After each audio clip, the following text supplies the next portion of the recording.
নমস্কার দর্শক বন্ধুরা, রেপ স্পোর্টস বাংলায় আপনাদের সবাইকে স্বাগত। আপনারা জানেন যে আগামী রবিবার আহমেদ জহুদের বিরুদ্ধে যদি মোহনবাগান জিততে পারে তাহলে সেদিনই কিন্তু আইএসএল লিগ শিল্ড দ্বিতীয়বারের জন্য জিতে যাবে সবুজ মেরুন ব্রিগেড। তবে তারও আগের দিনে এফসি গোয়ার ম্যাচ আছে কেরালা ব্লাস্টার্সের বিরুদ্ধে। যদি সেই ম্যাচে এফসি গোয়া যদি কোনোভাবে ড্র করে তাহলে সেদিনেও কিন্তু সবুজ মেরুনের সামনে একটা চান্স আছে, সেদিনই কিন্তু ঘোষিত হয়ে যাওয়ার আইএসএল লিগ শিল্ড দ্বিতীয়বারের জন্য। তো পুরো মরশুমে মোহনবাগান কীরকম ডমিনেট করে খেললো সেই সব বিষয় নিয়েই আমরা নেক্সট কয়েক মিনিট আমরা আলোচনা করব এমন একজনের সঙ্গে যার নতুন করে পরিচয়ের অপেক্ষা রাখে না ময়দানের। এক কথায় তাকে সবাই ভালোবাসে এবং রেসপেক্ট করে। মেহতাব হোসেন সুনামের সঙ্গে দীর্ঘদিন ইস্টবেঙ্গল এবং মোহনবাগানে খেলেছে। মেহতাব, তোমার কাছে প্রথমেই আসবো যে অ্যাজ আ এক্স প্লেয়ার, কারণ তুমি মোহনবাগানে খেলেছো, ইস্টবেঙ্গলে খেলেছো, এই যে একটা বাংলার ক্লাবের এই যে ডমিনেশন, মানে এই যে মোহনবাগানের যে সাফল্য লাস্ট দু মরশুম ধরে, ইয়েস ট্রু যে ফ্যাক্ট যে অন্য একটা ক্লাব ইস্টবেঙ্গল কিন্তু সেরকম ভালো করতে পারছে না কয়েক মরশুম ধরে, কিন্তু মোহনবাগান কিন্তু বাংলার ফুটবলের ফ্ল্যাগ কিন্তু বহন করে চলেছে। তোমার ইনিশিয়াল কী থট? দেখো, ফার্স্ট অফ অল যারা বেটার করছে তাদেরকে অফকোর্স কংগ্রাচুলেশন। আর যারা খুব একটা ভালো করতে পারছে না তাদের ব্যাড লাক বলবো। তাদের প্রচুর ডামাডোল, এদিক ওদিক, স্পন্সরশিপ, হঠাৎ করে আইএসএলে আসা, টিম সেট এক বছর, দেখো একটা টিম না দাঁড়ায় দীর্ঘ বছর ধরে। আর এই মোহনবাগান টিম কিন্তু দীর্ঘ বছরের টিম। মোহনবাগান টিম কোনটা একটা দুটো তুমি দেখবে যেখানে যেই প্লেয়ার দরকার একটা দুটো সেই প্লেয়ার এখানে পুট করছে। ধরো রাইট ব্যাক আমার ওয়ার্ক করছে না, রাইট ব্যাক আমাকে আশিসকে নিয়ে আসা হলো। সো এই যে প্ল্যানিংটা, এটা দীর্ঘ বছর ধরে না হলে প্ল্যানিংটা হয় না। এক টিম ধরে রেখেছে। লিস্টন দীর্ঘ বছর ধরে খেলছে, প্রায় 4-5 বছর ধরে। মনবীর 3-4-5 বছর ধরে খেলছে। আমি যদি রং না হই, 3-4 বছর তো ডেফিনেটলি। একটা টিম গড়ে কি বলো তো, সাকসেস পেতে গেলে একটা টিম এক জায়গা থাকবে, আর একটা ধরো 3-4 বছর একসাথে যদি খেলে সেই টিমই কিন্তু সাকসেস পায়। আর এই মোহনবাগান টিম সাকসেস পাওয়ার কারণটা হচ্ছে কিন্তু এই যে দীর্ঘ বছর ধরে একসাথে খেলা। তারপরে হচ্ছে এই বছর যে নতুন তোমার ডিফেন্ডার এসছে, নতুন ডিফেন্ডার যে দুজন এসছে সে দুজন কিন্তু ডিফারেন্স করে দিচ্ছে। দুজন প্রথমের দিকে তুমি যদি দেখো এই সিজনের প্রথমে 24-25-এ যখন লিগ স্টার্ট হয়, আইএসএল স্টার্ট হয়, তখন কিন্তু না ফাম্বল করছিল, তখন সেট হচ্ছিল না, তখন রেজাল্ট ভালো ছিল না ফার্স্ট 2-3টে ম্যাচে। তারপরে যখন ডিফেন্সের দিকে লক্ষ্য করলো মোলেনা, কি আমার ডিফেন্সটা আগে স্ট্রং করতে হবে, ডিফেন্স যদি আগে স্ট্রং করি তাহলে আমি কিন্তু সাকসেস পাবো। আর এই বছর যদি সাকসেস পাওয়ার যদি তুমি রেসিপি দেখো, সেটা হচ্ছে কিন্তু ডিফেন্স লাইন। টম অলরেড এবং আলবার্টো লরেন্সের সঙ্গে টম অলরেড, দীপেন্দু বিশ্বাস, সুভাশিস, একটা ডিফেন্ডার 6টা গোল করে দিয়েছে অলরেডি। সুভাশিসের কথা বলছি আমি। টম অলরেড গোল করছে, অ্যালবার্ট গোল করছে। তো এই যে জিনিস, স্ট্রাইকার গোল করছে না কিন্তু সেট পেসে ডিফেন্ডাররা কি গোল করে দিচ্ছে। আর একটা গোল তুমি দেখবে, এরকমও ম্যাচ গেছে, একটা গোল কিন্তু একটা গোল তারা রেখে দিচ্ছে, ক্লিন শিট রাখছে। তারপরে লাস্ট ডিফেন্স যেটাকে আমরা বলি যে ব্যাকবোন হয় টিমের, মিডফিল্ডার অফকোর্স বলি, কিন্তু লাস্ট ডিফেন্স বিশাল কায়েদ অসাধারণ ফুটবল খেলছে, আউটস্ট্যান্ডিং। ওর এখন প্যারালালে কেউ নেই, নট ইভেন গুরপ্রীত। ইন্ডিয়া টিমে আসা উচিত। তো এই জিনিসটা কিন্তু মোহনবাগানকে সাফল্য এনে দিচ্ছে। আর এই জিনিসটাই কিন্তু সাফল্য, যদি এই টিম কন্টিনিউ করে তার দীর্ঘ বছরও সামনে বছরও তাদের সাফল্য আসতে পারে। এটা আমি আইডিয়া করতে পারি। কেন?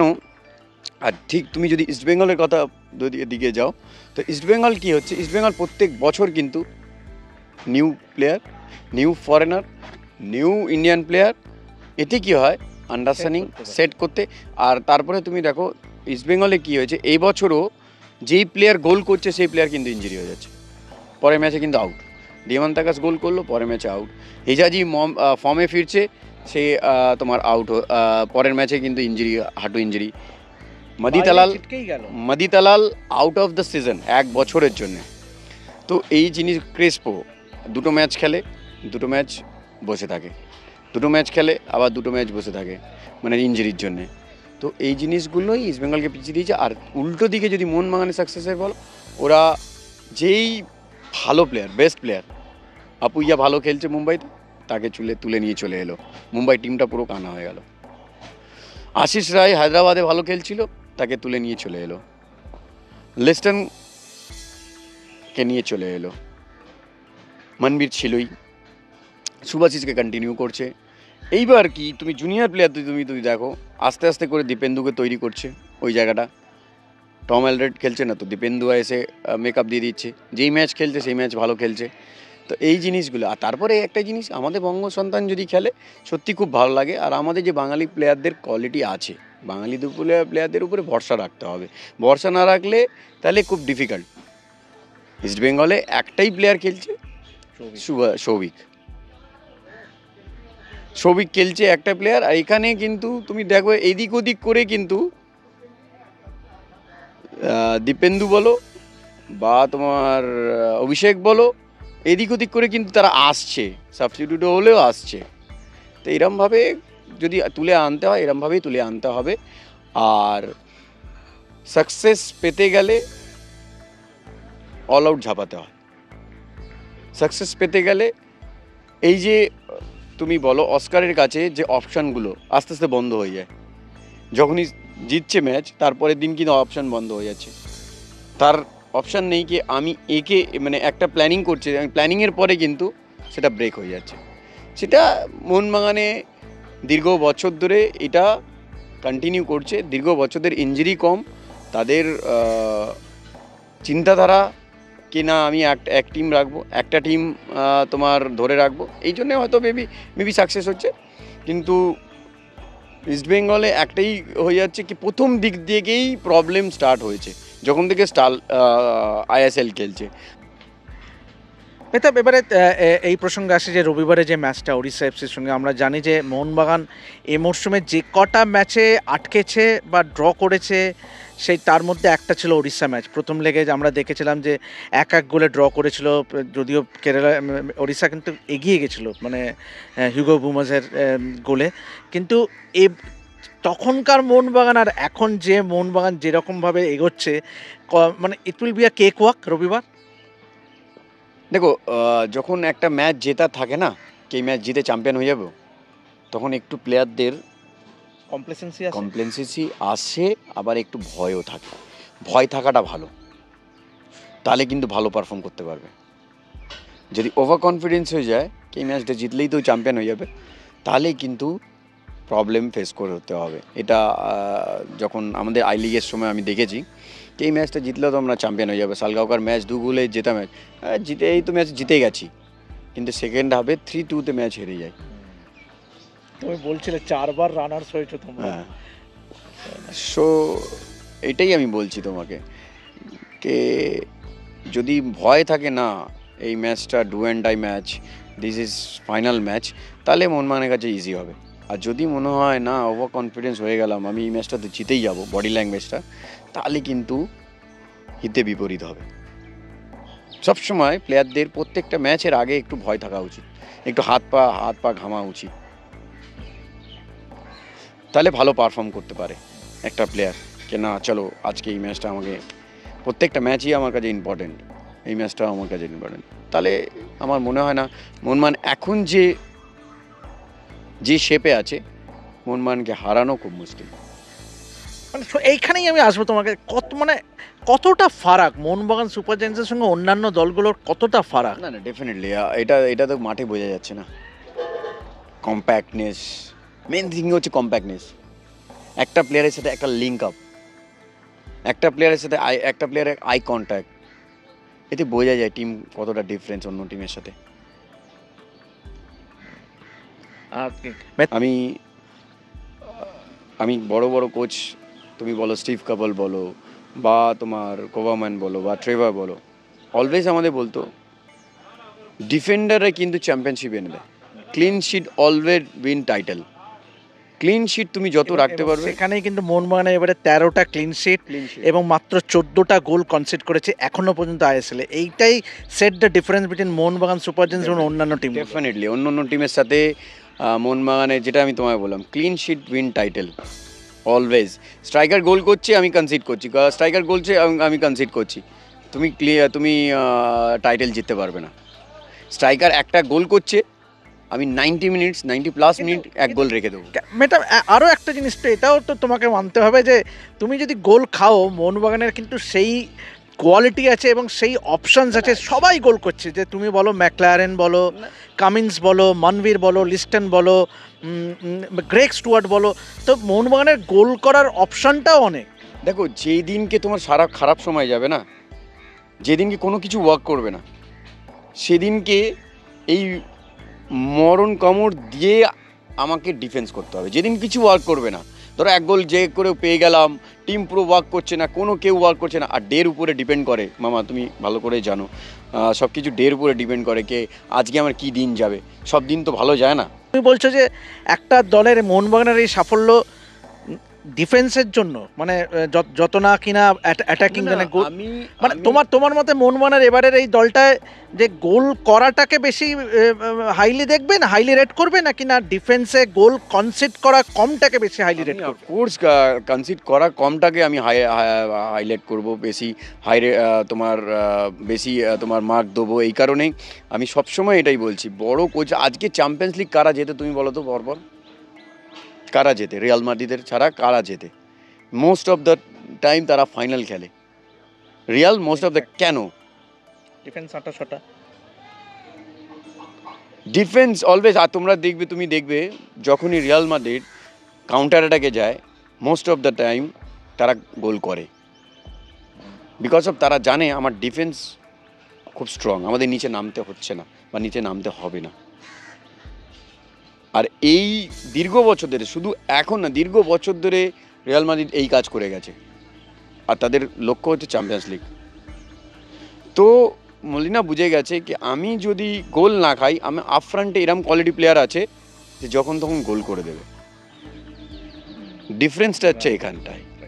মেহতাব, আরও একটা বিষয় যেটা তোমার থেকে জানবো, যে তুমি একটা দল গঠনের কথা বললে ইনিশিয়ালি, যে শুরুতে, হ্যাঁ আমরা মানছি যে ইস্টবেঙ্গলের অনেক সমস্যা হয়েছে, যে কার্লোস কোয়াদ্রার যখন ছিল তখন দলটা সেরকম খেলতে পারছিল না, তার জন্য তাকে তাড়িয়েও দেওয়া হয়। এবং কিন্তু মোহনবাগানে কিন্তু সেই সমস্যাটা নেই। মোহনবাগানে কিন্তু মিস্টার গোয়েঙ্কা কিন্তু যেভাবে টিমটাকে বেঁধেছে, মানে যেখানে বলো, তুমি যেটা বললে যে বেস্ট প্লেয়ারদের কিন্তু তুলে এনেছে, এমনিতেই একটা সেট আপ ছিল, তার সঙ্গে অ্যাডিশন করেছে, যেমন ম্যাকলারেনকে এনেছে, কামিন্স পেট্রোটোস তো গত মরশুম থেকেই ছিল, ম্যাকলারেনকে এনেছে, আপুইয়াকে এনেছে, তো গ্রেগ স্টুয়ার্টকে এবারে যেটা ইনক্লুশন হয়েছে। তো তোমার কি মনে হয় যে একটা ফারাক হয়ে যাচ্ছে, যে মোহনবাগানে যেভাবে মিস্টার গোয়েঙ্কার যে ব্যাকিংটা আছে আর সেখানে, এবং অফকোর্স গোয়েঙ্কা স্যারের ইনভলভমেন্টটা তোমার অনেক বেশি, মন খুলে তোমার ইনভেস্ট করে টিমের প্রতি, কে আমার টিমকে বেস্ট হতে হবে, যেটা তোমার লাগবে আমাকে বলো, আমি তোমাকে এনে দিচ্ছি। সেটা যদি ইস্টবেঙ্গলে হয়, আমার মনে হয় ইস্টবেঙ্গলে সাকসেস পাবে। তুমি একটা বড় কথা বললে, কিন্তু ইস্টবেঙ্গলে কিন্তু সেই লোকের অভাব বলছো। ডেফিনেটলি দেখো, আজকে একটাই লোক যে সারা তোমার স্পন্সর আনা, ক্লাব ঠিক করা, নিদুদার কথা বলছে, একটাই লোক। স্পন্সর যদি ভালো না আসে, স্পন্সর যদি মন খুলে খরচা না করে, তাহলে কিন্তু তোমার আইএসএল এর টিম দাঁড় করিয়ে দেবে। কিন্তু ওই যে চ্যাম্পিয়নশিপটা দেখো, যেটা বাস্তব সেটাই আমি বলি, হয়তো অনেকের এটা খারাপ লাগে কথা শুনতে, চ্যাম্পিয়নশিপ লড়তে গেলে তোমাকে ইস্টবেঙ্গল মোহনবাগান কিন্তু আর 10টা ক্লাবের মতো নয়। ইস্টবেঙ্গল অথবা মোহনবাগান, আমি দুটো ক্লাবের কথা বলছি, আর 10টা ক্লাবের মতো নয় যে সাকসেস দিনের পর দিন সাকসেস পেলো না, ঠিক আছে, নো প্রবলেম, রিলিগেশন নেই, ওকে, নো প্রবলেম, আমরা যা হোক করে টিম করলে হায়দ্রাবাদ, উড়িষ্যা, কেরালা ব্লাস্টার, যাই হোক কেরালা ব্লাস্টারও ফ্যান বেস আছে। অন্য অন্য টিমের কথা বলছি তোমাকে, পাঞ্জাব, এরা রেজাল্ট না পেলেও ডাজন্ট ম্যাটার, তাদের কোনো যায় আসে না।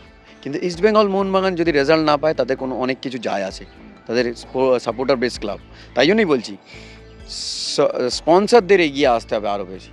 যেভাবে আমি বারবার বলছি গোয়েঙ্কা স্যার যেভাবে এগিয়ে আসেন, যেভাবে টিমের প্রতি ওনার ভালোবাসা, সেভাবে স্পন্সরকেও সেরকমভাবে মন খুলে খরচা করতে হবে। যেটা ক্লাব বলছে বা কোচ যেটাকে বলছে, কোচ তারপরে রেজাল্ট পেলো না, ঠিক আছে, তুমি কোচের উপরে আঙুল তোলো। সেটা সেটা তো তোমাকে যদি আমি কাউন্টার করি যে ইস্টবেঙ্গল তো ভালো টিম করেছে এবারে, মানে দিয়ামান্তাকস টেনেছে গতবারের আইএসএল এর সর্বোচ্চ গোল স্কোরার, বা অন্যান্য প্লেয়ার যে মাদি তালাল বলো, জিকসন সিং বলো, আনোয়ার আলী বলো, মানে ইস্টবেঙ্গল যে খারাপ টিম করেছে হেক্টর ইউটসে, কিন্তু অ্যাট দ্য সেম টাইম যেমন কিছু কিছু প্লেয়ারের ফিটনেস বা সেই রকম মানে কম্পেয়ার টু মোহন বা মামা এইটাই তো আমি প্রথমে এটাই তোমাকে ব্যাখ্যা করলাম, ভালো টিম করেছে কিন্তু আন্ডারস্ট্যান্ডিং কোথায়? একবারে সব নতুন টিম, আনোয়ার খেলবে কি খেলবে না তার উপরে একটা প্রেশার আছে, ঠিক আছে, প্রথমে একদম প্রথমের দিক থেকেই তুমি দেখো। আর আনোয়ারকে প্রচুর ক্রিটিসাইজ নিতে হয়েছে যখন প্রথম থেকে এসেছিল, মিস্টেক করেছে প্রথমের দিকে, কনসিড করেছে গোল, সেটা একটা ছিল। স্টেবল হতে হতে ইস্টবেঙ্গলে স্টেবল হতে হতে কিন্তু অনেক সময় চলে গেছে। তারপরে তুমি যদি দেখো Jackson is not in his form একদম। ও লাস্ট ইয়ার কিন্তু জ্যাকসন খুব একটা ম্যাচ খেলেনি হাঁটু ইঞ্জুরির পরেও কেরালা ব্লাস্টারে। এইটা হয়তো অনেকে, আমি দেখেছি বা আমি কমেন্ট্রি করেছি, হয়তো মেবি 2-1টা ম্যাচ খেলেছে কেরালা ব্লাস্টারে, সারা বছর কিন্তু খুব একটা ম্যাচ খেলেনিও। সেই প্লেয়ার কিনেছে, সেই প্লেয়ারকে, এইটা তাদের তোমার স্পন্সরের ব্যাপার বা তোমার যে এনেছে। তারপরে তুমি যদি দেখো যখন থেকে সবিক খেলতে আরম্ভ করেছে রেগুলার, তখন থেকে কিন্তু মিডফিল্ডে তুমি যদি লক্ষ্য করো, ম্যাচ তুলে দেখে নাও হাইলাইট, তারপর থেকে কিন্তু মিডফিল্ডে জমাট বেঁধেছে। যত ডাটি কাজ সব কিন্তু সবিক করে, হয়তো ইয়েলো কার্ড দেখে বাধ্য হয়ে স্যাক্রিফাইস করে নিজেকে। Jackson not his best. তুই মাদি তালাল, যে পাঞ্জাবে যেই মাদি তালালকে দেখেছিলাম প্রথমের দিকে নয়, লাস্ট যখন থেকে আস্তে আস্তে যখন অস্কার এলো, কনফিডেন্সটা বাড়ালো প্লেয়ারদের, তারপরে কিন্তু মাদি তালাল আস্তে আস্তে নিজের জায়গাটা ফিরছিল। আর যখনই ফিরছিল তখনই ইঞ্জুরি হয়ে গেল। এটাই তো আমি তোমাকে ব্যাখ্যা করছি মামা। প্লেয়ার কেউ খারাপ না, ইস্টবেঙ্গল মোহনবাগান যাদেরকে আনে কেউ খারাপ না, জ্যাকসনও খারাপ না। হেক্টর অলরেডি দেয়ার, ওর প্রাইমটা শেষ। হেজাজি, তার যদি তুমি ডিপে খেলো he is good, but high line he is not good because of recovery স্পিডটা না ভালো নয়। একমাত্র এই টিমের যদি তুমি রিকভারি স্পিড বলো, আনোয়ার ছাড়া কেমন নেই। এই জিনিসগুলোই কিন্তু হয়ে গেছে। এইবার তোমাকে যদি বলি যে আমার টিম ওয়াইজ যখন তুমি দেখো অস্কার এলো, বুঝে গেল কি আমার প্লেয়ারদের কী কোয়ালিটি আছে, সো আমি সেইভাবে ও খেলছে। তুমি দেখো ভালো ফুটবল খেলছে, খারাপ খেলছে না। কি আমি ডিপে থাকবো না আপে তোমার ডিফেন্সকে হাইলাইন খেলাবো, সেইভাবেই কিন্তু অর্গানাইজ করছে। লাস্ট তুমি দেখো যখন থেকে টিম ধরেছে তখন থেকে কতগুলো পয়েন্ট আর্ন করেছে, লাস্ট 8টা এই মরশুমে আইএসএল প্রথমবার। তো এটাই বলছি যে প্লেয়ারদের কোয়ালিটি বুঝতে হয়, ম্যানেজমেন্ট অ্যান্ড প্লেয়ারদের কোয়ালিটি বুঝতে হয় কি আমি কোন প্লেয়ারের কাছে কি কাজ বার করব। টিম গেম হচ্ছে একটা হতে হবে, প্রত্যেকটা প্লেয়ারের মেন্টালিটি, ফিজিক্যালি, আই কন্ট্যাক্ট সব কিন্তু এক হতে হবে। আজকে তুমি যদি আমি লিস্টন এবং মনবীর, ওদের বলতে হয় না যে ট্র্যাক ব্যাক করতে হবে, ওরা জানে আমাদের ডিউটি কি, দীর্ঘ বছরদের ওই লাইন ফ্ল্যাঙ্কে খেলছে, ফ্ল্যাঙ্ক থেকে এসে আমার দুটো সাইড ব্যাককে হেল্প করতে হবে, রাইট? তো ওদের চোখ বন্ধ করে ওখানেই চলে আসে। এই যে আন্ডারস্ট্যান্ডিংটা, এই জিনিসটাই আমি তোমাকে বোঝাতে চাইছি, এই আন্ডারস্ট্যান্ডিংটাই থাকা দরকার। আর এই বছর সম্ভবত কিছুটা হলে ইস্টবেঙ্গলের হয়েছে। মহেশ, নন্দা, বিষ্ণু আউটস্ট্যান্ডিং, বিষ্ণু অসাধারণ ফুটবল খেলছে, কিন্তু বিষ্ণু আরও যেরম সময় যাবে আরও ফ্ল্যাশ হবে। এই টিমটাকে রাখতে হবে ইস্টবেঙ্গলকে, Indian player, most of the Indian player ধরে রাখতে হবে। ফরেন প্লেয়ার যদি তোমার মনে হচ্ছে যে না আমাকে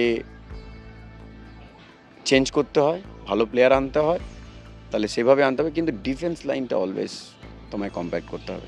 তবে একটা শেষ প্রশ্ন, এই যে মোহনবাগানের ডমিনেশন এবং ডমিনেন্স এবং সেইখানে ইস্টবেঙ্গলের খারাপ করা লাগাতার লাস্ট 6 মরশুম ধরে, এই যে 11-12 এইরকম, মানে এটা তো এটা খুব একটা ভালো লক্ষণ নয়। মানে যদি তুমি দেখো যে ইস্টবেঙ্গল মোহনবাগান, আমরা সবাই জানি যে ভারতীয় ফুটবলে একে অপরের পরিপূরক।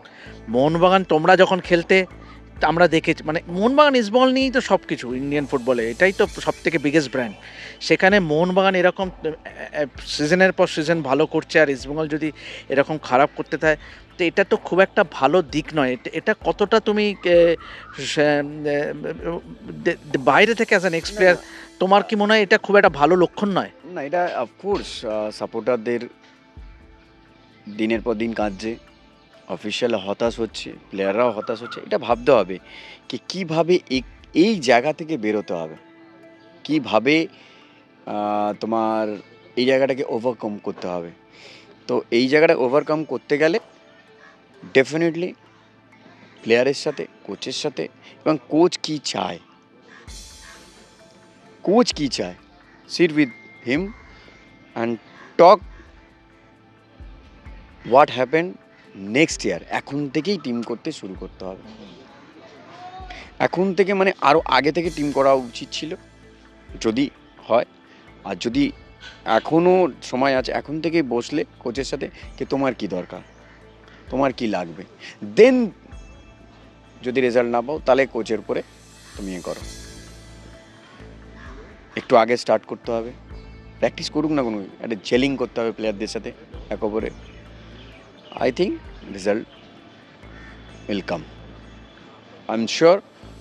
খারাপ সময় বেশি দিন যায় না, একটা টিমের, একটা মানুষের খারাপ সময়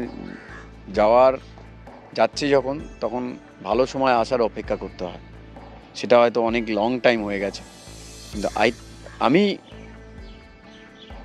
আমার চিন্তাধারা বা আমার সবসময় আমি নিজে সেলফ বিলিভ আছে যে যদি পরিশ্রম করা যায় টিমের পেছনে, প্লেয়াররাও যদি পরিশ্রম করে, সেটা ওভারকাম করতে পারবে।